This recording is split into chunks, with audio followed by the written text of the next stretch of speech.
জুলাই বিপ্লবকে স্বীকৃতি দিতে হবে। যারা জুলাই বিপ্লব মানবেন না তাদের জন্য ২৬ সালে কোনো নির্বাচন নাই। আপনারা জাতীয় নির্বাচন করবেন কোন আইনের ভিত্তিতে? সেই আইনের ভিত্তি হলো জুলাই সালের যখন আইনে ভিত্তি পাবে তখন জাতীয় নির্বাচন আইনি ভিত্তি তৈরি হবে, নাহলে সেটা অবৈধ নির্বাচন হবে।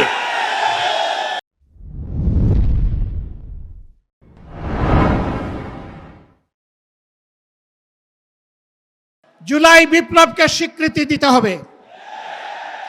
যারা জুলাই বিপ্লব মানবেন না তাদের জন্য ২৬ সালে কোনো নির্বাচন নাই। ২৬-এর নির্বাচন দেখতে হলে আগে জুলাই বিপ্লবের স্বীকৃতি লাগবে।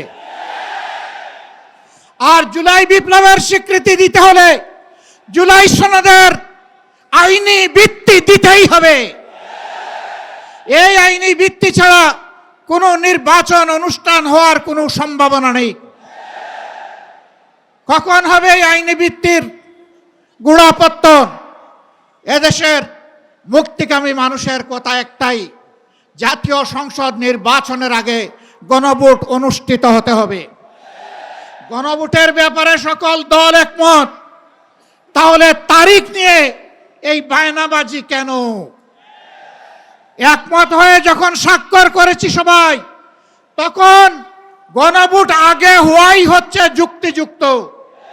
এর মধ্য দিয়ে আইনি ভিত্তির পাটাতন তৈরি হবে ইনশাআল্লাহ, এবং এর ভিত্তিতেই আগামী জাতীয় সংসদের নির্বাচন অনুষ্ঠিত হবে।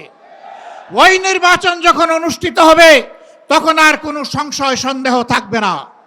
আমরা চাই আগামী ফেব্রুয়ারিতে রোজার আগেই জাতীয় সংসদ নির্বাচন অনুষ্ঠিত হোক।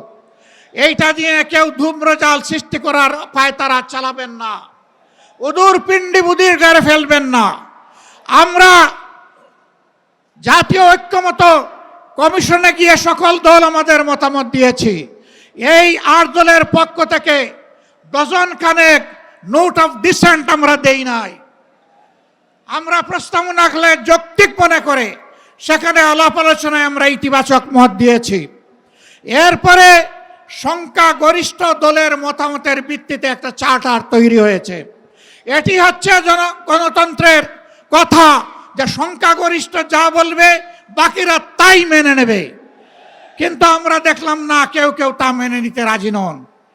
জুলাই সনদেই যদি আপনি গণতন্ত্রের প্রতি শ্রদ্ধা না দেখান, জাতীয় নির্বাচনে আপনি শ্রদ্ধা দেখাবেন কিভাবে? এই জায়গায় আসতে হবে।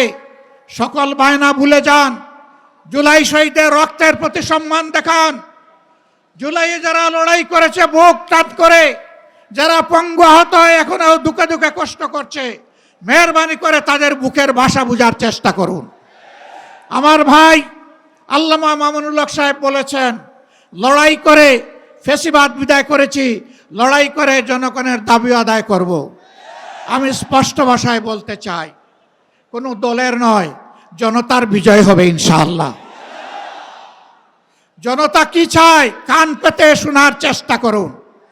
যদি এই ভাষা বুঝতে ব্যস্ত হন, তাহলে নিজের পরিণতির জন্য যে বুঝতে ব্যর্থ হবেন তাকে তৈরি থাকতে হবে। আমরা কথা দিচ্ছি বাংলাদেশের জনগণকে, আমাদের সহযোদ্ধারা আমাদের হাতে এনে মুক্তির প্রাথমিক পরিবেশটা উপহার দিয়েছে। আমরা জনগণের মুক্তি আদায় করেই গড়ে ফিরবো ইনশাআল্লাহ। আমরা ভদ্র ভাষায় কথা বলছি, ভদ্র ভাষায় কথা বলবো, কিন্তু আমাদের দাবির ব্যাপারে আমরা হিমালয়ের মতো অনড় থাকব। কারণ এই দাবি জনগণের দাবি, কোনো দলের দাবি নয়। এই দাবি বিপ্লবের দাবি, এই দাবি ফ্যাসিবাদের দাবি নয়। অতএব ফ্যাসিবাদের দাবির কাছে বাংলাদেশের জনগণ মাথা নত করবে না। তৈরি হন। যতক্ষণ পর্যন্ত জনগণের দাবি আদায় না হবে আমাদের আন্দোলন দুর্বার গতিতে চলতে থাকবে ইনশাআল্লাহ। আজই শীর্ষ নেতৃবৃন্দ এই মিটিংয়ের পরে আমরা মিলিত হচ্ছি। পরবর্তী কর্মসূচি যথাশীঘ্রই আপনারা জানতে পারবেন। সেই কর্মসূচি বাস্তবায়নের জন্য প্রস্তুতি নেওয়ার আহ্বান জানিয়ে এবং সরকারকে জনগণের ভাষা বুঝে অতি শীঘ্র গণভোট আগে দেওয়ার সিদ্ধান্ত নেওয়ার আহ্বান জানিয়ে আমার বক্তব্য এখানে শেষ করছি। আল্লাহ হাফেজ। বাংলাদেশ জিন্দাবাদ। আর দলীয় আজকের এই সমাবেশ জনগণের দাবি আদায়ের পাঠাতন হোক। আসসালামু আলাইকুম ওয়া রাহমাতুল্লাহ। বর্তমানে অন্তর্বর্তীকালীন সরকারকে আমরা জানাতে চাই যে আজকে আমরা রাজপথে একত্রিত হয়েছি কি দাবিগুলো আদায়ের জন্যে, বিশেষ করে জুলাই সনদের স্বীকৃতি সহ এই বাংলাদেশকে সুন্দর একটা দেশ তৈরি করার লক্ষ্যে যে জুলাই সনদ তৈরি হয়েছে, এই সনদের আইনি ভিত্তি জাতীয় নির্বাচনের আগেই এটা আমরা চাই এবং দিতে হবে।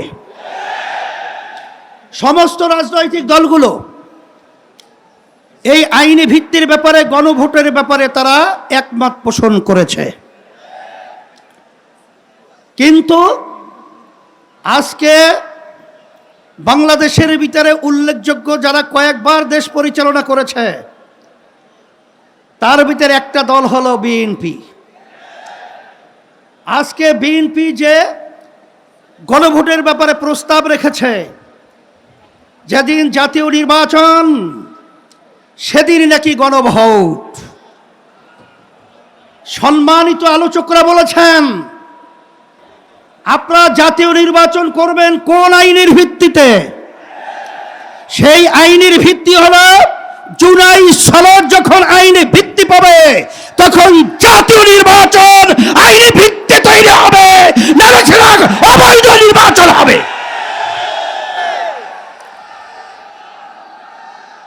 আজকে আমরা দেখেছি সেই পল্টন, সেই মোড়ের মধ্যে সেই 2024 জুলাই এবং আগস্ট, যখন জুলাইয়ের 17 তারিখ বাইতুল মুকাররমের উত্তর গেটে আমি তখন বলেছিলাম যে আজকে আমাদের সন্তানদেরকে যেভাবে পাখির মতো গুলি করে রাস্তার ভিতরে আজকে লুটিয়ে দেওয়া হচ্ছে, আমি বাংলাদেশের সর্বশ্রেণীর ছাত্র জনতা, আলেম ওলামা, হাফেজ সহ সবাইকে উদাত্ত আহ্বান জানিয়েছিলাম যে এখন আমাদের ভোরে ঘরে বসে থাকার সুযোগ নেই, ঘরে বসে থাকার সময় নেই। আমরা আজকে রাস্তায় আসবো, ফ্যাসিস্টকে উৎখাত করব, বাংলার জমিন থেকে কাঁটাতারের উপরে নিক্ষেপ করব। হয়েছে তাই, বাংলাদেশ মুক্ত হয়েছে। সেই হিসাবে আজকে আমরা দেখেছি দুই শ্রেণীর মানুষ এখন দুই মেরুতে অবস্থান করছে। এর ভিতরে এক শ্রেণীর মানুষ হলো